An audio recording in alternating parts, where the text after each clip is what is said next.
हूं मानसी सुदर्शन। आप देख रहे हैं सिटी मूड न्यूज। मैं आप सभी दर्शकों का करती हूं स्वागत। अब बढ़ते हैं खबरों की तरफ। अयोध्या शहर में K0T0 पब्लिक स्कूल में चल रहे अखिल भारतीय क्षत्रिय महासभा के 2 दिवसीय राष्ट्रीय अधिवेशन में संपन्न हुआ। इस कार्यक्रम में राष्ट्रीय अध्यक्ष व पूर्व सांसद कुंवर हरिवंश सिंह, राष्ट्रीय महामंत्री राघवेंद्र सिंह राजू व कोषाध्यक्ष कर्नल बच्चन सिंह राणा का निर्विरोध निर्वाचन हुआ। वही कार्यक्रम में नवनिर्वाचित अध्यक्ष कुंवर हरिवंश सिंह को कार्यकारिणी के सदस्यों द्वारा क्षत्रिय कुलभूषण सम्मान व कार्यक्रम संयोजक व शिक्षाविद डॉक्टर HB सिंह को क्षत्रिय रत्न सम्मान से सम्मानित किया गया। इस दौरान कार्यकारिणी के सदस्यों को लेकर नवनिर्वाचित अध्यक्ष कुंवर हरिवंश सिंह ने सर्वप्रथम लोगों को बधाई व धन्यवाद दिया। तत्पश्चात अपने जीवन के संघर्षों को मौजूद लोगों के समक्ष बड़ी ही सहजता से प्रस्तुत भी किया। उन्होंने बताया, कभी भी पैसे के घमंड से कोई भी व्यक्ति बहुत आगे नहीं बढ़ सकता। संपूर्ण समाज के व्यक्तियों के उद्धारक के रूप में जानी जाने वाली क्षत्रिय जाति आज उसी घमंड का शिकार हो रही है। आज की युवा पीढ़ी से उनके द्वारा अपेक्षा की गई इस प्रकार के घमंड को छोड़ना पड़ेगा। राष्ट्रीय अध्यक्ष कुंवर हरिवंश सिंह ने सभा के समक्ष बताया, अमेरिका स्थित क्षत्रिय संगठन के सम्मेलन में उनके द्वारा जब उनके कार्यों को वहां बताया गया तो क्षत्रिय संगठन के प्रयास से हार्वर्ड विश्वविद्यालय से उनके कार्यों को देखते हुए उनको डॉक्टरेट की उपाधि भी प्रदान की गई। उन्होंने बताया, देश भर से 18 निष्क्रिय सदस्यों का निष्कासन भी किया गया। वहीं महिला विंग में नीतू सिंह को वीरांगना राष्ट्रीय अध्यक्ष व डॉक्टर भागवत राजपूत युवा विंग के राष्ट्रीय अध्यक्ष बनाए गए। इस कार्यसमिति की बैठक में 12 बिंदु का प्रस्ताव भी पारित हुआ। इस मौके पर 15 प्रांतों के अध्यक्षों व पदाधिकारियों के द्वारा नवनिर्वाचित सदस्यों का स्वागत व सम्मान किया गया।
अयोध्या, बच्चा चोरी होने की सूचना से पुलिस में हड़कंप।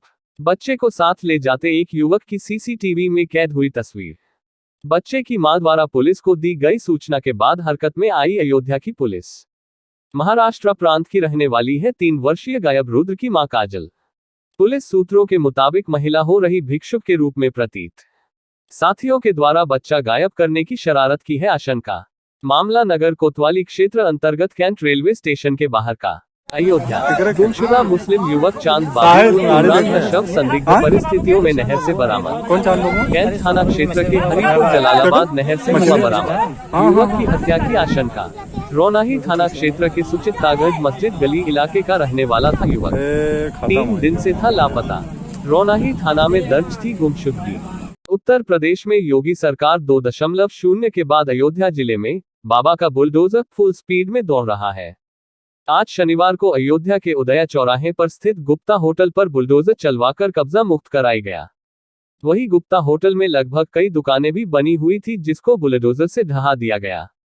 इस दौरान अयोध्या एसडीएम सदर राम कुमार शुक्ला ने बताया कि होटल के मालिक को कई बार नोटिस भेजा जा चुका था, परंतु शासन का आदेश न मानते हुए लगातार यह होटल और दुकानें संचालित कर रहा था। इसलिए आज प्रशासनिक अधिकारियों के साथ पहुंचकर प्रशासनिक कार्रवाई करते हुए होटल को ढहा दिया गया है।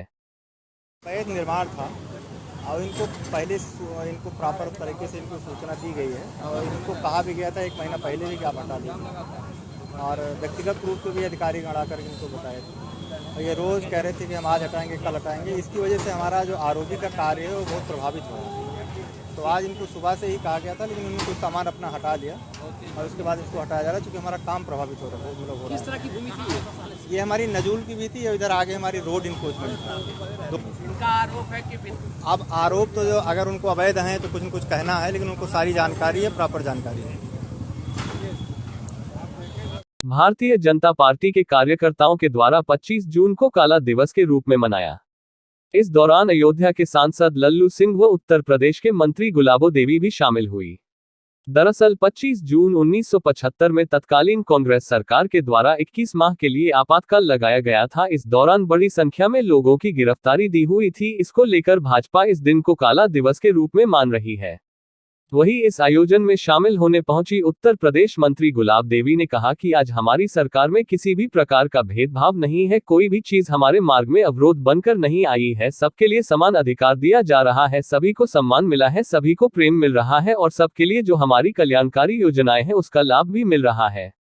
वहीं कांग्रेस पर निशाना साधते हुए कहा कि एक सरकार वह भी रही जिसने सभी प्रकार के अत्याचार हमारे जनता के लिए किया, उनके नाखून उखाड़े गए, उन्हें भूखा रखा गया, पेड़ों से बांधकर उन्हें यातनाएं दी गई, जितने भी नेता थे उन्हें जेल में डाला गया, स्वयंसेवी संस्थाओं के नेताओं को जेल में डाला, अखबारों पर प्रतिबंध लगाया, भाषण पर प्रतिबंध लगाया, लोगों का जीवन दूभर कर दिया। यह सभी हम उनको इसलिए याद दिला रहे हैं कि इस तरह का अध्याय भविष्य में कभी भी नहीं आना चाहिए। तो वही जनता हर प्रकार से खुश है।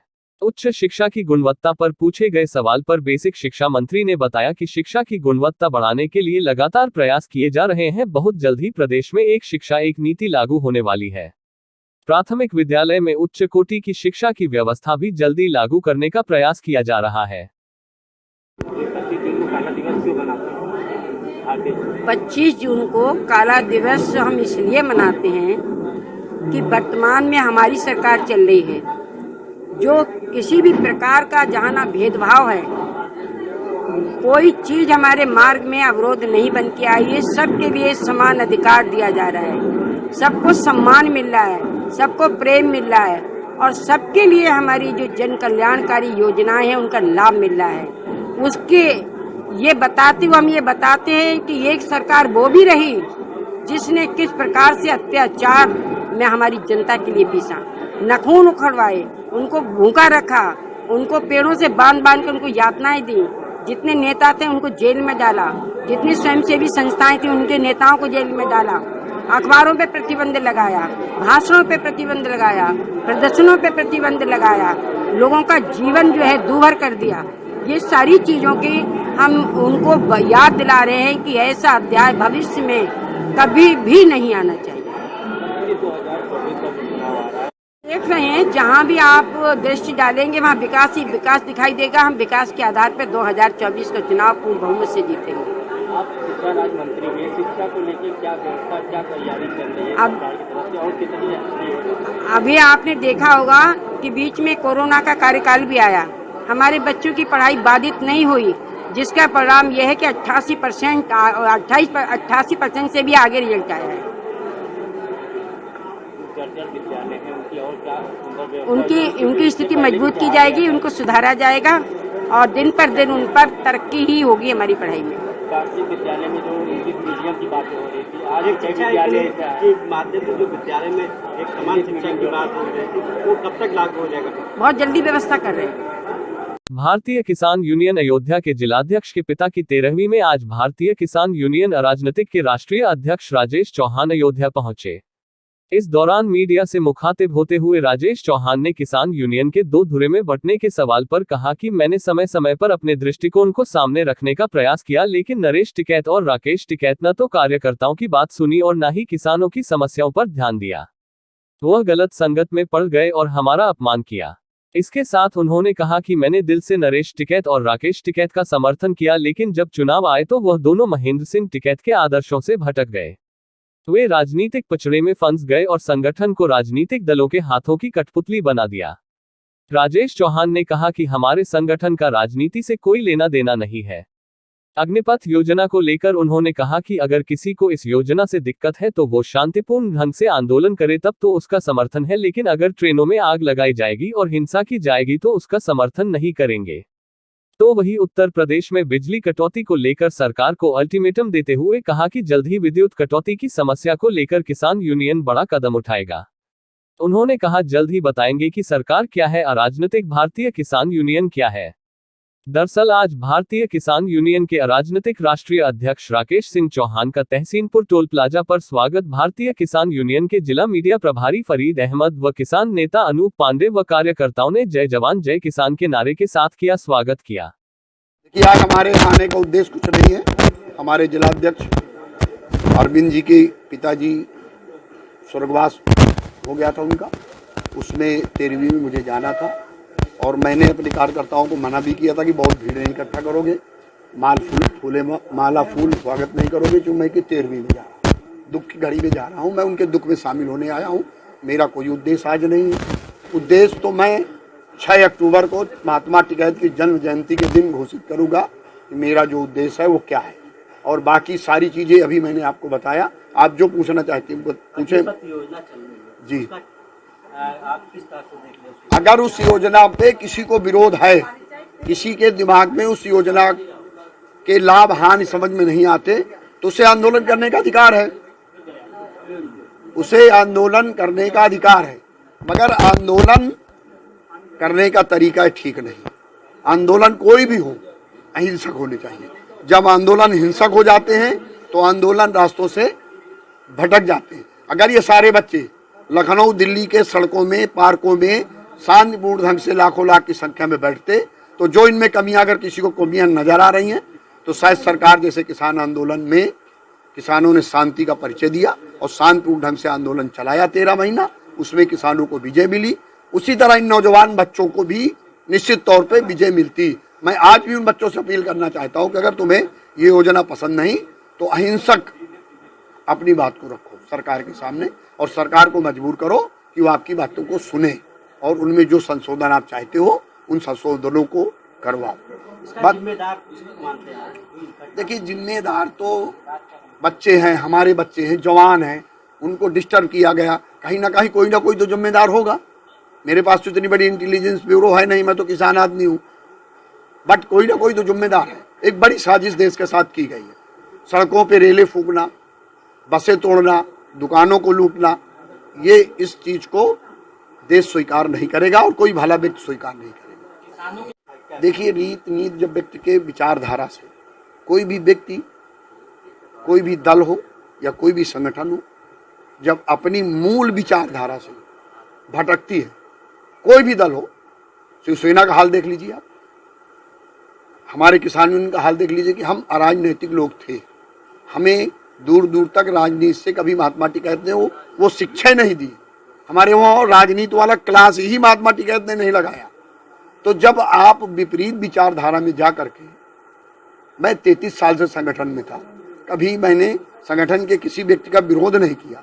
संगठन के लोगों को जो टूट रहे थे उनको जोड़ के एक लाइन पे खड़ा किया।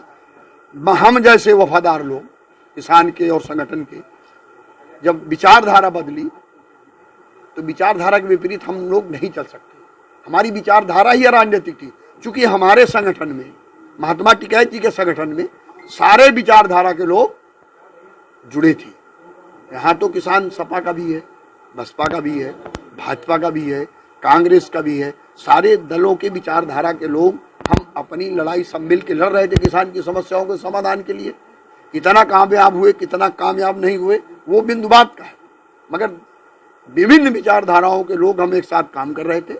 और जब हमारे कुछ लोगों ने अपनी एक व्यक्तिगत निजी स्वार्थ बस अपने एक विचारधारा के साथ एक दल के चेहरे के रूप में काम करना शुरू किया, तो स्वाभाविक है जो महात्मा टिकैत के विचारधारा के लोग हैं वो अलग हो ही जाएंगे। इसके जिम्मेदार हमारे नेतागण हैं, राकेश टिकैत। क्या बताइए? देखिए, मैंने सरकार से बात की थी और भी बिजली पे एक समाधान योजना माननीय मुख्यमंत्री जी से बात करके, अपर मुख्य सचिव विद्युत से बात करके पूरे प्रदेश में समाधान योजना जो पहले एकमुश्त होती थी उस पर रजिस्ट्रेशन करा के हमने किस्तों में 50,000 और 1 लाख और उसके ऊपर जो भी है 6-6, 12-12 किस्तों में ये किसान को एक बड़ी सहूलियत मिलेगी। एकमुश्त किसान के पास 1 लाख 2 लाख रुपया एकत्रित नहीं होता।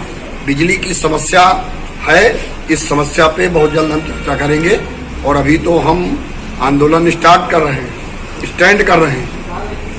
अक्टूबर से बता। अयोध्या पहुंचे हिंदू रक्षा सेना कर राष्ट्रीय अध्यक्ष महामंडलेश्वर स्वामी प्रबोधानंद गिरी अयोध्या पहुंचे। उन्होंने हनुमानगढ़ी और रामलला के दर्शन किए। पत्रकारों से वार्ता करते हुए उन्होंने शिवसेना और उद्धव ठाकरे पर निशाना साधते हुए कहा कि शिवसेना के पूरे कार्यकाल में ऐसा लगा कि शिवसेना नहीं रावण सेना है, इसलिए उन्हें शिवसेना का नाम बदलकर रावण सेना और अपना नाम रावण रख लेना चाहिए।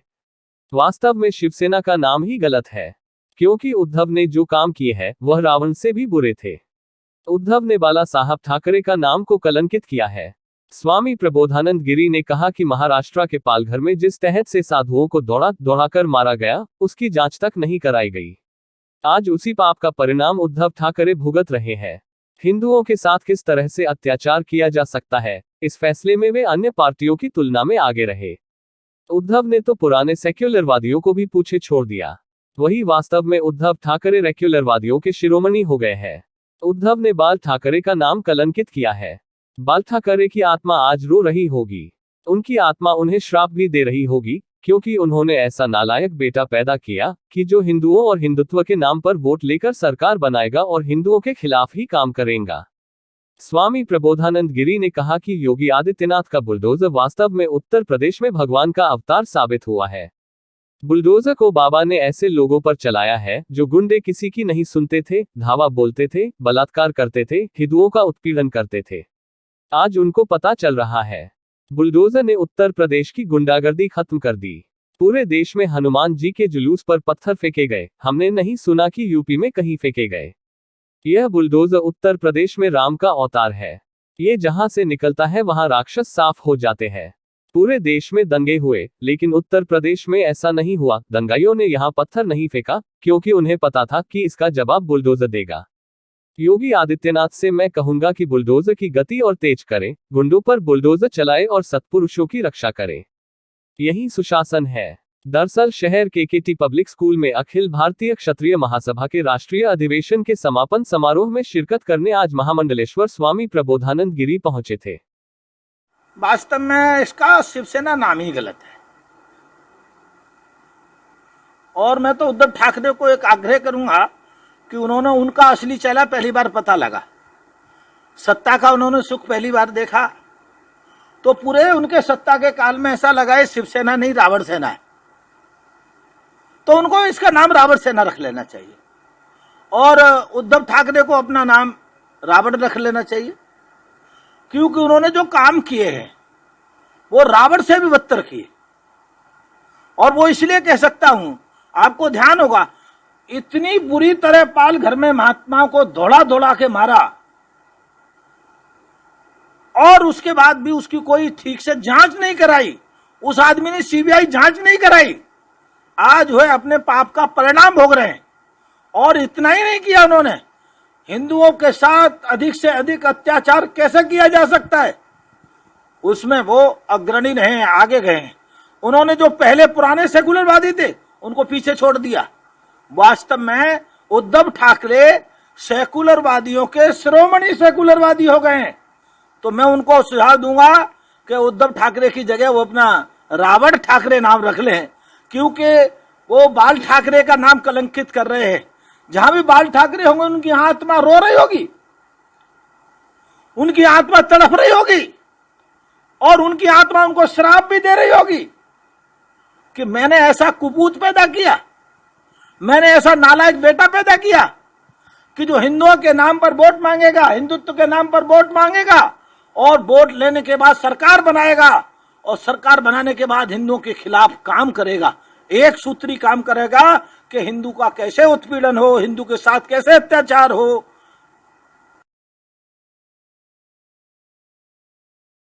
में कल प्रेस वार्ता हुई थी और उन्होंने कहा था कि हम अगर जरूरत पड़ी तो अयोध्या के साधु संत भी जाएंगे, तो इसका कितना समर्थन करते हैं आप? अयोध्या के संत कोई एमएलए है क्या? ये बेकार की बात है। वहां तो एमएलए की जरूरत पड़ेगी।